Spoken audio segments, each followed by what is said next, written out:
বাংলাদেশে অশান্তির মধ্যেই আজ বিজয় দিবস। 1971-এ এই দিনেই স্বাধীন হয় বাংলাদেশ। বাংলাদেশের স্বাধীনতা অর্জনে পাশে দাঁড়ায় ভারত। কলকাতার ফোর্ট উইলিয়ামে বিশেষ অনুষ্ঠানের আয়োজন করা হয়েছে। বিশেষ বিজয় দিবসের এই অনুষ্ঠানে আমন্ত্রিত মুক্তিযোদ্ধারা। বাংলাদেশ থেকে এসেছেন 9 জনের প্রতিনিধি দল।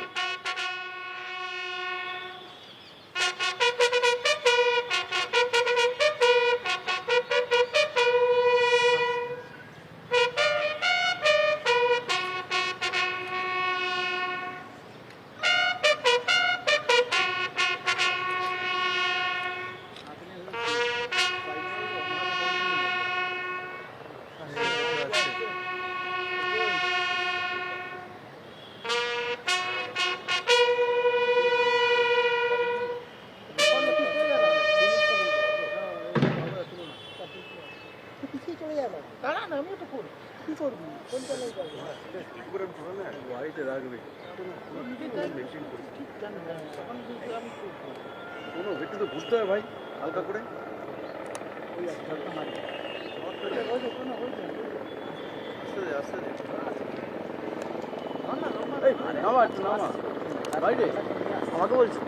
আমাদের সঙ্গে এই মুহূর্তে টেলিফোনে রয়েছেন প্রতিনিধি পৃথা দাশগুপ্ত। পৃথা, ফোর্ট উইলিয়ামে বিজয় দিবস পালিত হচ্ছে, উদযাপিত হচ্ছে, কি ছবি এই মুহূর্তে? দেখো, ঠিক সকাল 8টায় ভারতীয় সেনার যে বিজয় দিবস, সেই বিজয় দিবসের যে অনুষ্ঠান সেটা শুরু হয়েছে ফোর্ট উইলিয়ামের ইস্টার্ন কমান্ডের একটি বিশেষ স্থান। 71-এ ভারত পাক বদ্ধ এবং কলকাতা নয় সেনাদের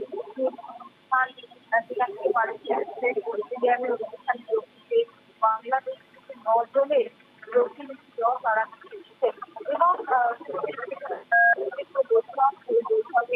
এই যে নজর তারা আদৌ বাংলাদেশের সেনাদের যে বিজয় উৎসব যোগ দেবেন কিনা সেটা নিয়ে কিন্তু বেশ খানিকটা কৌতূহল ছিল।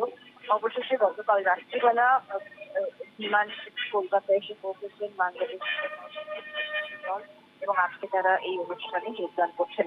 কিছুক্ষণ আগে ফোর্ট উইলিয়ামে এসে পৌঁছেছেন রাজ্যপাল সিভি আনন্দ বোস এবং একে একে ব্রিগেডিয়ার যারা রয়েছেন, মুক্তিযোদ্ধারা যারা রয়েছেন, সেনা কর্তারা যারা রয়েছেন, যারা বাংলাদেশ থেকে এসেছেন, তারা ওয়েলকাম স্পিচ করে তারা একে একে বক্তব্য রাখছেন। এরপরে রাজ্যপাল সিভি আনন্দ বোস তিনি বক্তব্য রাখবেন এবং সবকিছু এই মোটামুটি এই অনুষ্ঠানটা দুপুর পর্যন্ত হবে।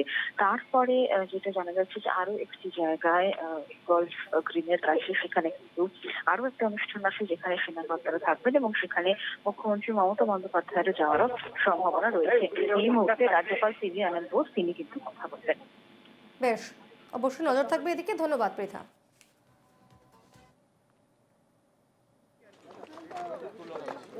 1971-এ আজকের এই দিনে স্বাধীন হয়েছিল বাংলাদেশ এবং বাংলাদেশের স্বাধীনতা অর্জনে পাশে দাঁড়ায় ভারত। কলকাতার ফোর্ট উইলিয়ামে বিশেষ অনুষ্ঠানের আয়োজন করা হয়েছে বিজয় দিবস উপলক্ষে এবং এই অনুষ্ঠানে আমন্ত্রিত রয়েছেন মুক্তিযোদ্ধারা।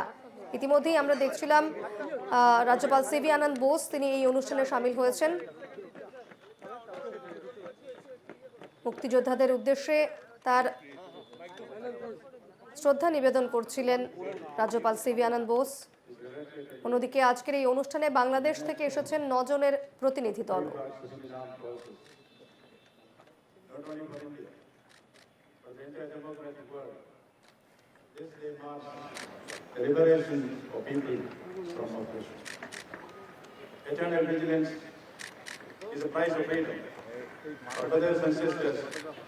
Bangladesh established, nobody can be kept under subjugation forever.